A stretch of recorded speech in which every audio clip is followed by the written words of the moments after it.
James Halpin here, reporting to you live about the confrontation that has left many questioning their motives. To recount, a rich man who was living lavishly, including feasts and expensive clothing, was sent to hell upon his death, leaving many people with questions about what he did wrong in his life. A poor and starving man named Lazarus, who lived outside the rich man's house and ate the man's scraps, was sent to heaven after his death. When the rich man arrived in hell, he asked Abraham to send him to heaven, as well as an explanation for his sentence. When Abraham declines, the rich man asks Abraham to warn his family to change their ways so they also do not end up in hell. Abraham replies to the statement, "They have Moses and the prophets. Let them listen to them." The man was concerned and worried about his brothers, how they would not listen to the prophets, and he pleads how they must see someone from the dead for them to be sold. Abraham tells the rich man that if they do not listen to Moses and the prophets, they too will find themselves not in heaven. Here's an exclusive interview from the rich man explaining what happened in his eyes. Being rich, I always thought that I would make it into heaven. I was wrong. When I passed away and got sent to hell, I became surprised and terrified. Being in hell was the worst feeling of my life. I was tortured and experienced physical and emotional pain. I wondered what did I do to get placed in this horrible place instead of heaven. Then it clicked.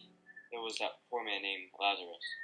He was in the worst condition, and all I ever did was ignore him like he was a ghost.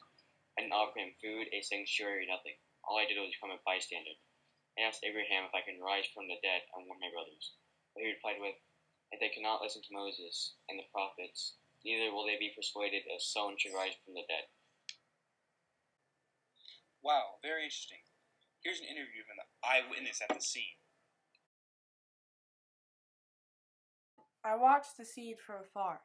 There was a rich man and a poor man. Lazarus, as I recall.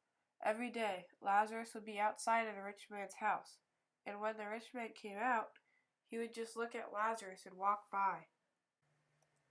So, what conditions was Lazarus in? Lazarus would be trying to get shelter as much as he could, and it was obvious that the rich man could have given him some scraps, but he never did. I would have given him some food myself, but I was having a little bit of financial troubles, too. So, do you remember what happened to the rich and the poor man after they died? Where did they go? I recall that Lazarus went to heaven with me, and when I looked down to the Netherlands, I could see the rich man talking to Abraham. I later asked Abraham why I went to heaven, and he told me that it was not social status, but what my morals were. From covering this story, I had the inside scoop on the deeper meaning behind this fascinating event. At the time of Jesus, this story of two men carrying out totally separate lives taught people to not treat their neighbors any worse than equals, but to accept them and help them in any way. The twist in this spectacular story is the fact that Jesus changed the ways that people looked at the rich and powerful. Before, many thought that the rich were good, moral people and were guaranteed a spot in heaven, but ultimately, Jesus proves that heaven is determined by what moral values you have and how you carry out your lives. What this means for us is that we as people must give to those in need and live life with much compassion.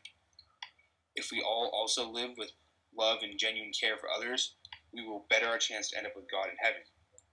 That sums up tonight's main story. Thank you all for your time, and remember to tune in tomorrow night to Catholic News. Stay holy, everybody.